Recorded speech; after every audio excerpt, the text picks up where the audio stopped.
Gold is down 20% from the top. On January 29th, it was about 1,80,000. Today, it's available at around 1,40,000.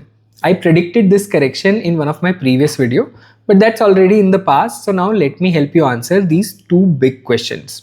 Number one, why is gold falling? And number two, based on your specific situation, what should you do now? Should you buy gold? Should you sell gold? Or should you do something else? I am Mohit Setiya and I have more than 10 years of investing experience. I'll give you clear, to the point answers, no bullshit. So let's get into it.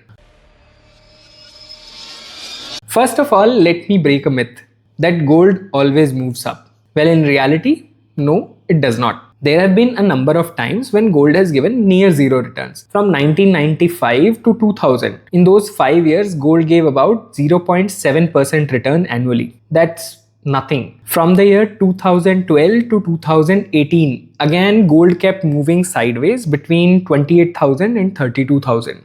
So again near zero returns. And if you look at now, gold is roughly 20% down from the top. Now, despite all of this, in the last 20 years, gold on an average has given roughly 11% returns annually.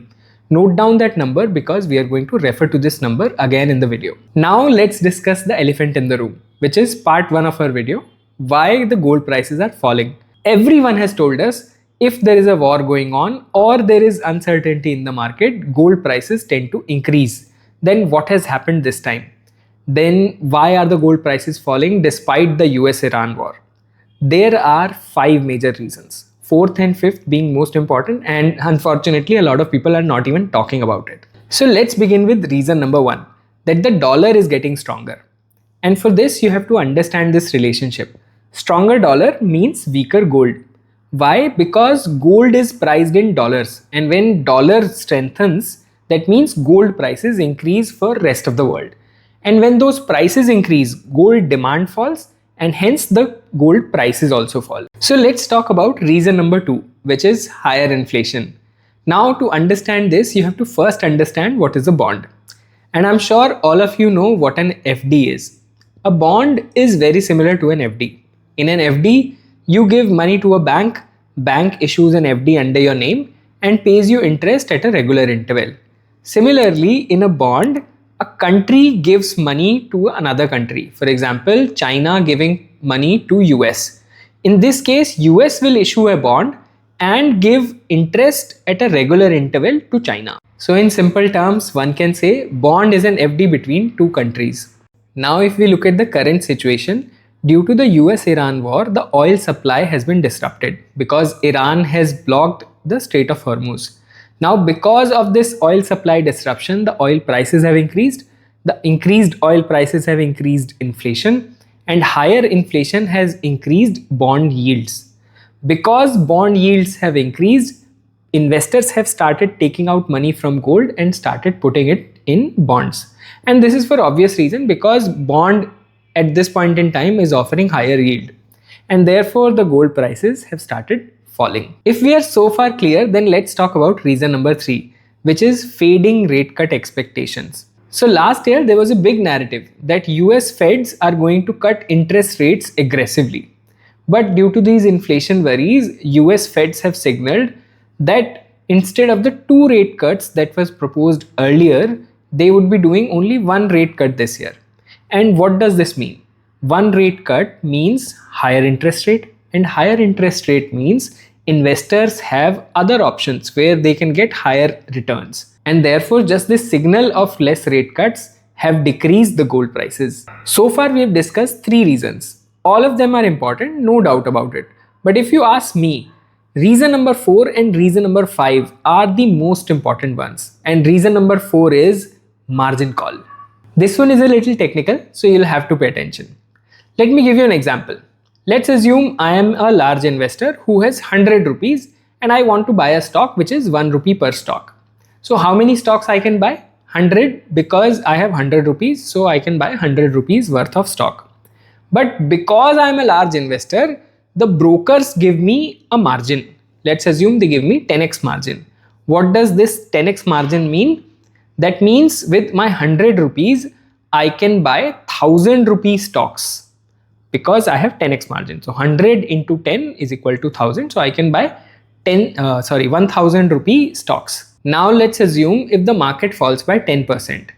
So I have invested 100 rupees, but my positions are 1000 rupees. And if the market falls by 10%, those 1000 rupee becomes 900. As soon as those 1000 rupee become 900, that means my investment amount is gone, which was 100 rupee. So these brokers are going to tell me, boss, you give me more money so that I can give you more margin.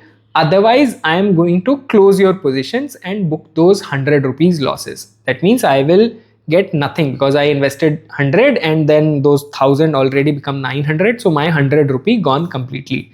So what do I do now? Because I don't want to sell my stocks. I don't want to book this loss. So what I'll do is I will sell whatever I have on profit, because gold has given a huge run up in last 1 year. My gold was on profit. So I will sell some of my gold, take that money and give that money to my broker so that he can use that as margin. And that's the biggest reason why the gold has fallen, because a lot of large investors, hedge funds, they had to sell their gold to protect their positions in the market. So if you think about it, it's not that gold had a fundamental problem. It was all mechanical. It was all driven by the system, because they had to invest money or put money to safeguard their positions. They had to sell gold. So fundamentally, no issue with gold as such. So as an investor, you have to understand that sometimes gold falls not because gold has a problem, but because something else has a problem. And it can happen with other asset classes as well. Now that you've understood the technicalities of things, let's talk about reason number 5, which is gravity. Or in finance terms, you can call it mean reversion. Before this US-Iran war, do you know how much return gold has given in the last 1 year? Well, it's 66%. Now, if you recall, a few minutes ago, I asked you to note down a number. It was 11%. Because in the last 20 years, gold has given at an average of 11% returns annually. So 11% average versus 66% returns in 1 year. That's 6 times returns. So that 6 times returns is not sustainable. So it had to fall. If the price moves up so fast, the gravity always kicks in. The price always comes back down, and this is what's called mean reversion. So again, gold did not fall because there is something wrong with the gold. It fell because it went up too high, too fast. That's it. If you so far found the video useful, then please like the video and subscribe to my channel. Coming back to where we were, now that we know the reasons why gold has fallen, it is clear that it's not because of a fundamental flaw in gold as an asset class, but because of the technical or mechanical issues present at the moment. So let's talk about part 2 of this video, which is what should I do now? Should I buy, should I sell, or should I do something else? Well, my clear view is that this was a war-driven correction, and based on the recent posts of Donald Trump, it's signaling that the war is close to its end. Don't quote me on it because I'm not a war expert, but he seems quite eager to end this war. Second thing is that one should expect a time correction, because gold last year gave about 66% returns, so the gold prices may move sideways for some time. And last but not least, if we look at the technicals, the risk reward ratio is clearly in our favor. Currently, gold is trading at a very strong support, but there is another support about 7% below, which means it can easily fall by 7% or so, and that's your downside. Now, if we talk about the upside, gold is about 20% below its peak. So there is an easy 20-25% return to be made. That means a 7 is to 25 risk reward ratio, which in a way means 7% potential loss and 25% potential gain. And that's incredible. Now let's also quickly discuss that what should you do based on your specific situation. Let's say you already have good positions in gold, and by good I mean at least 15-20% of your portfolio. Then in that case, if your returns are negative or positive, irrespective, don't worry about it, because you did not buy gold so that you can sell it today. I'm sure you bought it for the long term. So take a deep breath and chill. Don't worry about it. But let's say you have less gold in your portfolio. Then this is a much better entry point than it was 6 months ago. So a great time to build positions. And to clarify, building a position does not mean you put all the money you want to invest in one go. No, absolutely not. Let's assume you have 100 rupees to invest in gold, then buy with 50 today.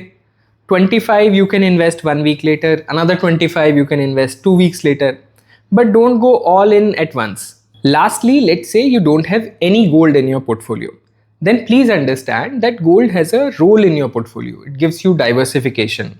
Over the last couple of years, when equity did not give any returns, gold has stabilized portfolios. And this is a proven pattern globally. Rest you are smart, so I'll leave it to you. Now, before we end this video, here's a quick summary. Gold fell and there were 5 reasons. Stronger dollar, increasing inflation, fading rate cut expectations, margin calls, and mean reversion. Second big question was, should you buy gold at this time? Short answer is yes. This is a great time to build positions. Well, now you know, so go invest better.